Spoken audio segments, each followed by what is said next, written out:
So my worldview is really based on, and I won't say I try to be objective. It just sort of just my travels have bred objectivity because I've had to learn how to not be tolerant of other people's culture, but accept their culture. Yeah. You know, it's a major difference, man. I mean, so I don't have this concept that democracy is better than socialism. Interesting. That was one of the things I wrote down I wanted to ask you about, actually. Yeah, I mean, I don't. Because you can't have socialism, I've learned, without the people's will. And if the people don't go along with that, you won't have a majority to be able to make the transition. So, the transition requires like a majority, you think? But don't, the military. Where have you seen it? Like, where have you seen it up close? In Cuba, during the Venceremos Brigade. Okay, during what? Look it up, man. Okay, this is deep will. shit. Yeah. Venceremos Brigade. Okay. In the 70s, Castro instituted a program where you can go to Cuba in the countryside. Yeah. You can do it for 2 weeks, 4 weeks, 6 weeks, or 8 weeks, just for the exposure of being in Cuba, and pick sugarcane.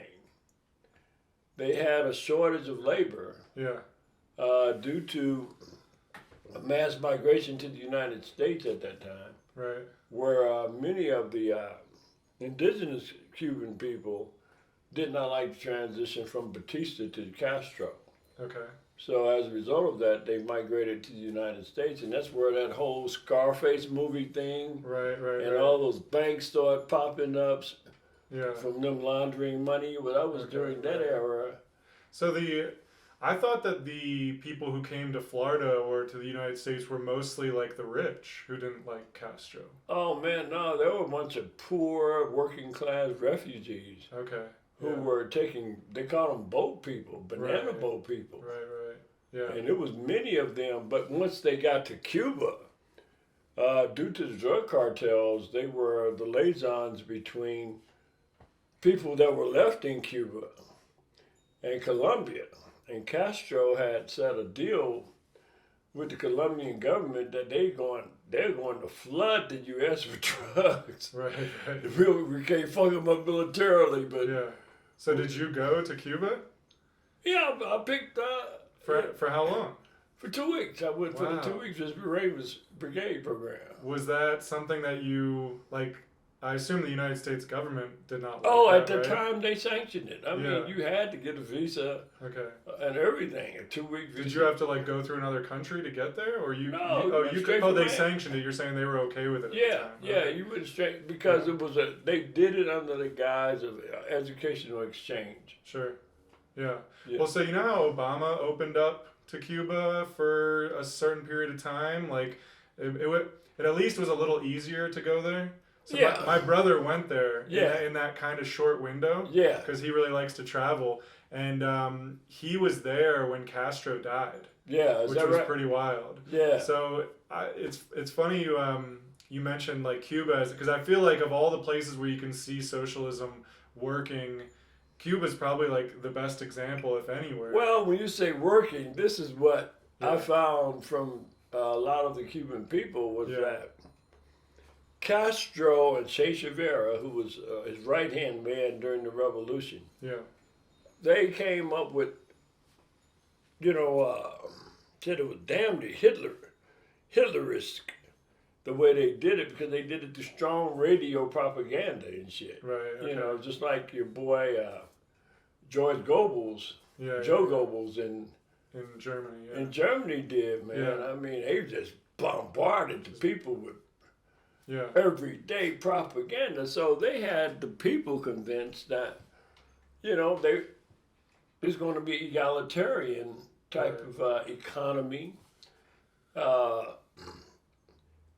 government was going to be based on a true representation of all factions of the people, which basically were African-rooted, Indian rooted, which were the indigenous, and the Spanish who had Right. migrated there Yeah. through generations. Right. And they overall did not come up to that time of idealism that they had spread to the people. The people said, man, he said we were going to be equal, but not equally poor. Right. I mean, that's what the people used to, I used to hear that all the time. Yeah. You know. Yeah, when my brother was there, he said that it was because Castro died, like it was more like people were talking about it, right? Like it wasn't polite to just move into someone's country and say like, hey, what do you think of Castro? But because he died, everybody was talking about what they thought about him. Yeah. And he said it was like an interesting mix because some people.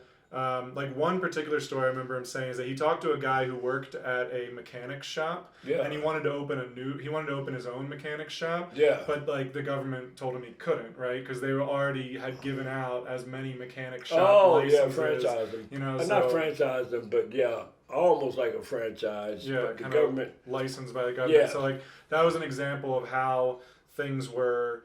You know, someone who wanted to get ahead was kind of blocked by the socialism system. But at the same time, he said, like, he's traveled throughout South America a lot, and he said, you didn't see anyone falling below a certain level. So it was kind of like, if you were someone who wanted to rise above a certain level, like, they would kind of cap you. But at the same time, you didn't see, like, the abject poverty that you saw in a lot of other countries because...